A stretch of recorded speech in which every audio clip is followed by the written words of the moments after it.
Hello, I am Godwin Kenechukwu. Alright, in this session, I'll be walking us through how we can autofill our Power Apps form with our last submitted record. So, before I show you how I was able to achieve this, this is not an actual app. This is just showing us the act of the possible, what we can actually do with a click of button to actually return or populate our forms with the last submitted records. So let me get to demo this so I can show us how I was able to achieve this. All right, so the email address I'll be using just dummy. I will not dummy text. Sorry, my font size is very small. I can actually get to resize it. So I'm just using dummy words here. So the phone number is this. Then the favorite drink. My favorite drink. Let me use Fanta. So now Fanta. Sorry, my font size is very small. Let me try and increase the font size so that it can be very visible. All right, the form I'm actually using is the modern control. You know, the modern control, not the classic form. The modern form, not the classic form. I mean to say. So let me just increase the font size.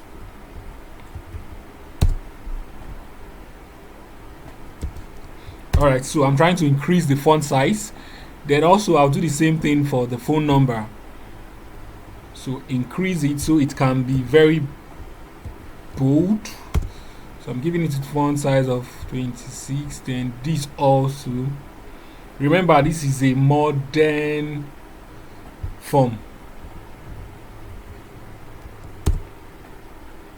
All right, so if I play this, so we can see it's very clear now. So if I submit this, so the aim of this session is just to show us how we can just, by click of button, we can quickly auto-populate our form, which will save us time of typing if you want to return the last submitted record. So I will just quickly save this.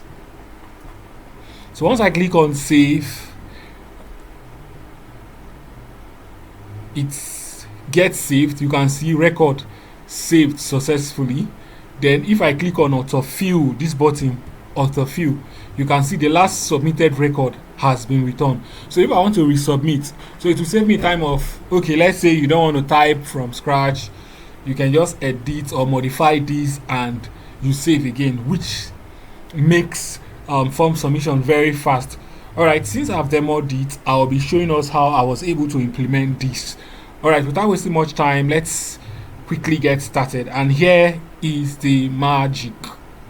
Here is the magic, guys. On this autofill button, on select of this button, I set a variable. I called it var record. This var record is housing the last submitted record, the last record that was submitted, and the name of my data or SharePoint list is user info. So I'm setting it to this variable called var record. So I'm resetting this form. The name of my form is form 1. You can see, right? So if I go to my list and I refresh, and I give it a refresh on my lists, we can see different records that has been submitted. These are different records that have been submitted. All right, so let's go back to our application. So now this function last is getting the last submitted record. So if I click on this, and try and hover, let's go back. I want to show you the records that were actually returned. Okay, it's showing here now. Let me go back. I want to show us the record that is being returned. That var record is actually housing.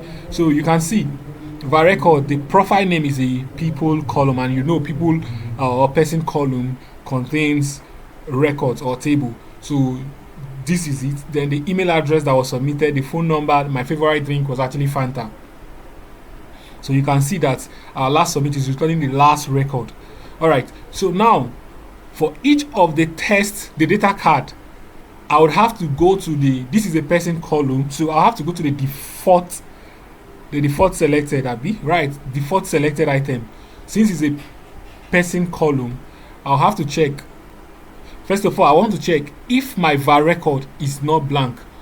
and my varrecord.profile name is not blank, then it's a person column. Person column has the name, email, claims, department, picture, and etc. If I'm not mistaken. So I'm getting the display name with varrecord.profile name.display name. You do the same thing for the email and also for the claims. So this will be what we'll be having on the default selected item or property of this form. So we go to our email address. So the same thing, you go to value. If this is a modern form, I mentioned that when I started. If it's a classic form, you do it on the default property. But on a modern form, you're adding your formula on the value. So for this, we are checking if varrecord is not blank, then return varrecord.email address. We want to reference what we are trying to reference is the email address. S, it should go to the parent or default. You do the same thing for the other columns. You can see how easy it is to retrieve records that have been submitted in your Power App form. So we do the same thing for favorite drink. We go to the value. If it is a classic form, you do it in the default. If it's a classic form, you do it in the default. But here we are using a modern form, so I'm doing it in the value. So the value, if the varrecords, remember varrecord was actually we created it on select of the autofill button. Once you select on that button, create a record, and we call it varrecord, which is retrieving the last submitted records. So this is it. All right, so when we do that, then we now went to the on sources of our form. I just did reset form self, reset form 1. Okay, set the mode of the form to new, because if you don't set the form mode to new, it would be giving you a blank form. Then I also cleared the varrecord to blank. Then this is just to notify us that record has been submitted successfully. So with this, you will be able to actually autofill your Power App form by just a click of a button. So you can see. So if I decide to change the name of this to let's say Victor Alpha, for instance, these are people that are in my Active Directory, and I just save, you can see it has record saved successfully. Then if I click on autofill, now, you can see it gets populated. So by click of button and the magic happens. So thank you very much. If you're just following my channel, please try and like, share, and subscribe. With that, the algorithm can actually refer this channel to more people. Thank you very much, and thank you.